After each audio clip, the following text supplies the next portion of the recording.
செல்ல குழந்தையே, உன்னை அளவைத்து சென்ற உறவு இப்பொழுது மீண்டும் உன்னை தேடி வந்து கொண்டு இருக்கிறது. என் தங்கமே, இப்பொழுது சொல்ல வந்திருக்கின்ற இந்த விஷயம் உன்னுடைய வாழ்க்கையில் நீ எதிர்பார்த்து நின்று கொண்டு இருந்த அந்த சந்தோஷம் மீண்டும் உன்னிடத்திலே வரப்போகின்றது என்பதைத்தான். என் தங்கமே, உன்னுடைய வாழ்க்கையில் நீ பட்ட கஷ்டங்கள் எல்லாமே இன்று முடியப் போகின்றது. உன்னை அளவைத்துவிட்டு மாய வலையில் சிக்கிக்கொண்ட அந்த உறவு இப்பொழுது மீண்டும் உன்னை தேடி வரப்போகிறது.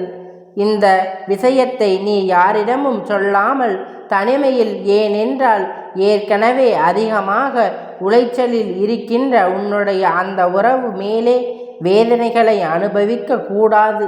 அவர்கள் மனதில் என்ன இருக்கின்றது என்பதை வேறு யாரிடமும் நீ தெரிவிக்க கூடாது. இவையெல்லாம் உனக்குள் மட்டுமே இருக்க வேண்டிய ரகசியம்.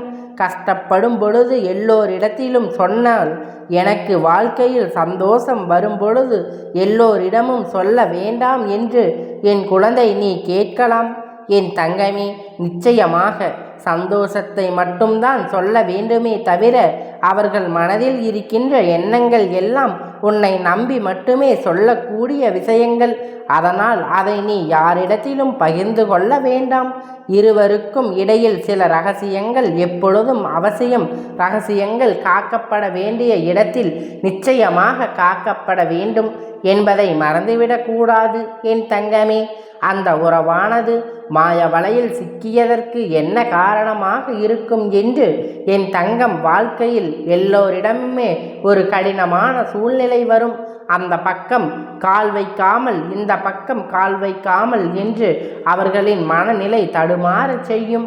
யாரோ ஒருவர் அந்த நேரத்தில் சரியான முடிவெடுத்து தன்னை காப்பாற்றிக் கொள்கின்றார்களோ அவர்கள் வாழ்க்கையின் பிழைத்து கொள்வார்கள்.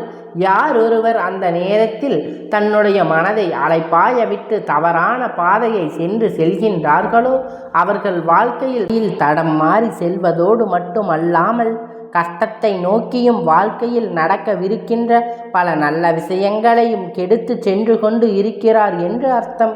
என் தங்கமே, அது போன்று சொன்னதுதான் இன்று என்னுடைய உறவு. அவரினுடைய சூழ்நிலை அவரை இப்படி ஒரு முடிவை எடுக்க வைத்து விட்டது.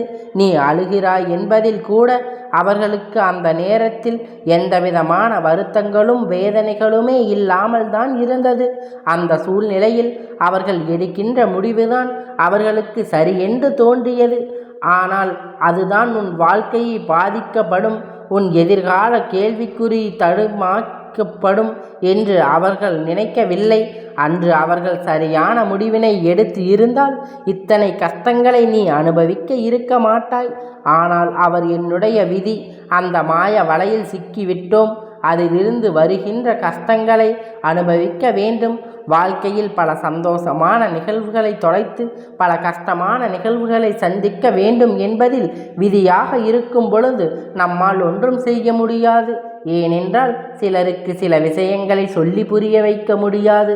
மாறாக அதிலிருந்து அடிபட்டு மிதிபட்டு தெரிந்து கொண்டால் மட்டும்தான் அவர்களுக்கு புரியும் என்பதில் எந்த ஒரு மாற்று கருத்தும் கிடையாது.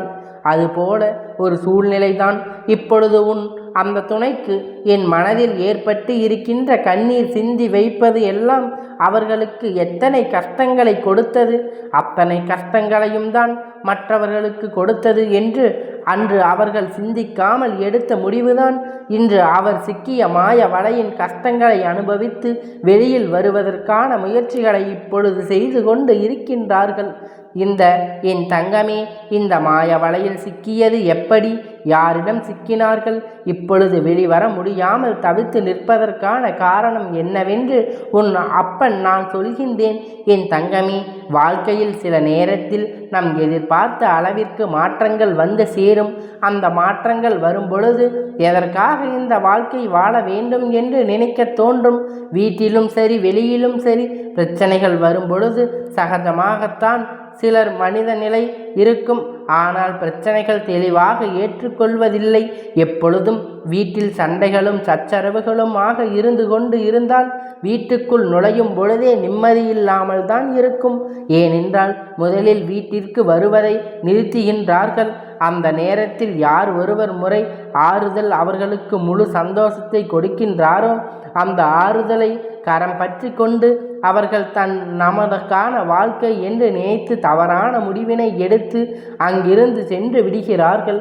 என் தங்கமே, அவர்கள் தீட்டியது மாய வலை என்று அப்பொழுது அந்த நேரத்தில் அவர்களுக்கு தெரியவில்லை.